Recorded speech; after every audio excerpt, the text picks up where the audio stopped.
दोस्तों, एक बार गौतम बुद्ध को एक सभा में भाषण करना था। जब सभा का समय हुआ तब गौतम बुद्ध वहां आए और बिना कुछ बोले ही वहां से चले गए।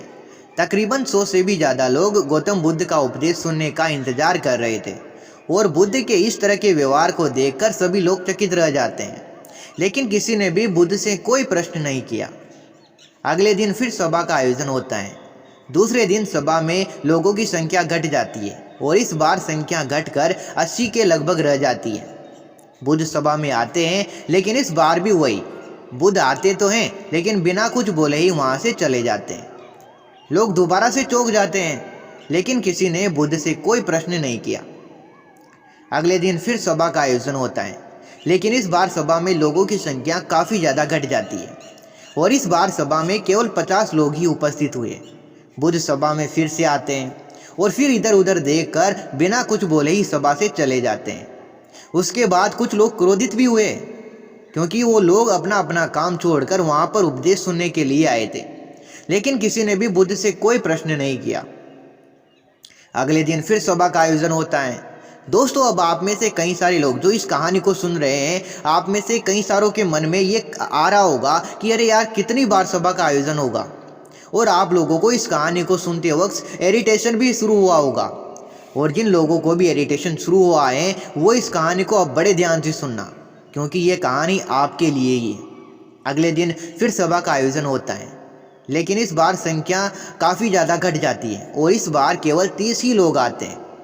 फिर गौतम बुद्ध सभा में आते हैं, मुस्कुराते हैं और फिर से वही गौतम बुद्ध करते हैं कि आते तो हैं वहाँ पर, लेकिन वापस बिना कुछ बोले ही चले जाते हैं।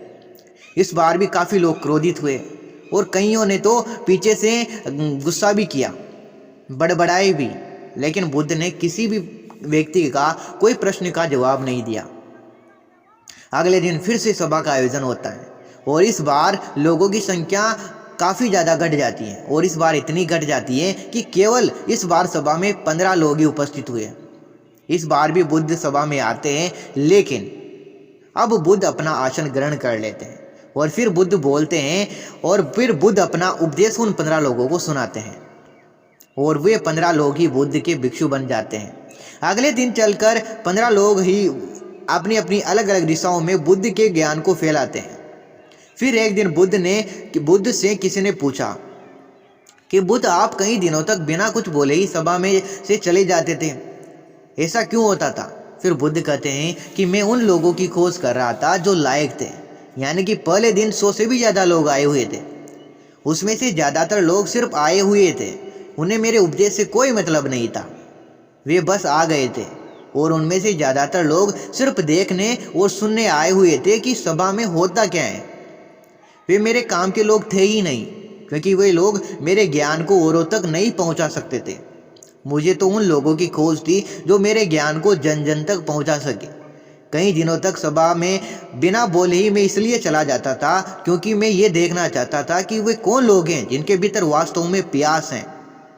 जिन लोगों के भीतर में वास्तव में प्यास थी, वे लोग लास्ट तक जरूर रुके, और जो लोग बस ऐसे ही आ गए थे, वे लोग पहले या दूसरे दिन ही चले गए।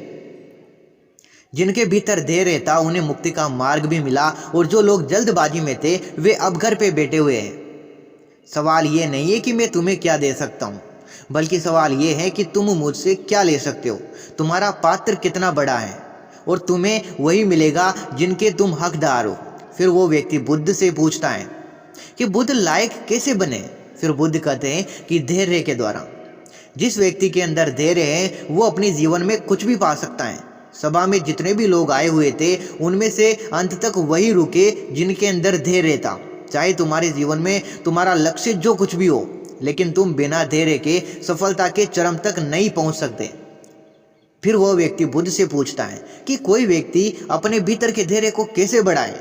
बुद्ध कहते हैं, निरंतर अभ्यास के द्वारा हम अपने भीतर के धैर्य को बढ़ा सकते हैं।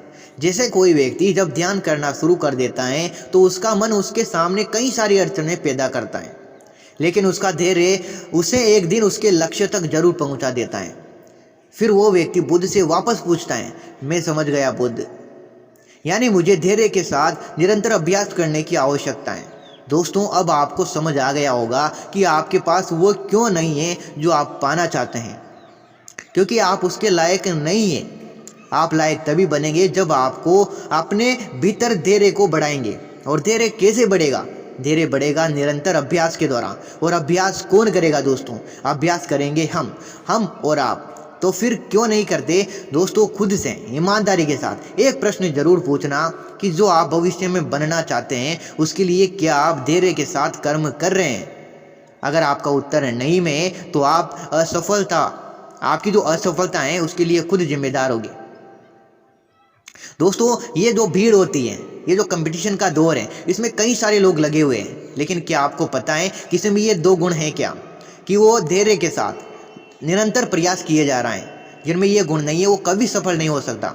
अगर हमारे अंदर ये दो गुण आ जाता है, क्योंकि कंपटीशन का दौर है, आपने देखा होगा किसी भी एग्ज़ाम को पूरा होने में, जॉब लगने में 1 से 2 साल तो मिनिमम लगते ही है। उसको पाने में धैर्य काफ़ी ज़्यादा अहम रोल निभाएगा। और उसी के साथ में लगातार मेहनत, ये दो हथियार अगर किसी में है तो वो अपने लक्ष्य को जरूर पालेगा। बुद्ध की कहानी से आपको ये 2 की पॉइंट लिख लेने हैं कि मुझे निरंतर प्रयास करना है और दूसरा धैर्य रखना है, तो मुझे अपना लक्ष्य जरूर मिल जाएगा। आई थिंक बुद्ध की कहानी से आपको काफ़ी कुछ सीखने को मिला होगा। और रोज़ इसी प्रकार की वीडियो देखने के लिए, इसी प्रकार की प्रेरक जानकारी प्राप्त करने के लिए अपने चैनल को सब्सक्राइब जरूर करें। और अगर वीडियो अच्छी लगे तो लाइक ज़रूर करके जाएं। मिलते हैं अब नेक्स्ट वीडियो में, नेक्स्ट मॉर्निंग में सुबह 6 बजे। तब तक के लिए आप सभी को अपने भावी जीवन के लिए बेस्ट ऑफ लक।